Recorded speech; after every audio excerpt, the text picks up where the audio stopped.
இன்னைக்கு நம்ம வீட்டு குழந்தைங்க சந்திக்கக்கூடிய மிகப்பெரிய பிரச்சனை என்ன அப்படின்னு பாத்தீங்கன்னா, வெளியில போயிட்டு வந்தோடனே சளி, இருமல், தும்மல் இந்த மாதிரியான நிறைய பிரச்சனைகளோட தான் வராங்க. அதுக்கெல்லாம் மெயின் காரணம் என்ன அப்படின்னு பாத்தீங்கன்னா, நோய் எதிர்ப்பு சக்தி அவங்களுக்கு இல்ல.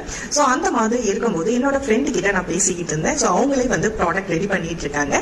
சோ அவங்களோட இன்ஸ்டாகிராம் பேஜ்லயும் இதை பத்தின டீடைல்ஸ் அவங்க கொடுத்துருக்காங்க. லிங்க் வந்து நான் கொடுத்துருக்கேன். அதை பார்த்துட்டு நீங்களும் அவங்க பேஜை பாருங்க. சோ அவங்க கிட்ட இருந்து நான் வாங்கியிருக்கக்கூடிய பொருட்கள் என்னென்ன அப்படின்னு பாத்தீங்கன்னா, சுக்குகளி, ஓமக்களி, வெயிட் லாஸ் பவுடர். சோ இதுல வந்து நம்ம சுக்குகளி பவுடர் இப்ப நான் ஓபன் பண்ணி காமிக்கிறேன். சோ இந்த சுக்குகளி பவுடர் யாரெல்லாம் சாப்பிடலாம் அப்படின்னு பாத்தீங்கன்னா, எல்லாருமே எடுத்துக்கலாம். பிரெக்னன்ட் லேடிஸ் தவிர மட்டும். இது பாத்தீங்கன்னா நல்ல ஒரு ஹல்வா பதத்துல லேகியம் மாதிரி சூப்பரா இருக்கு.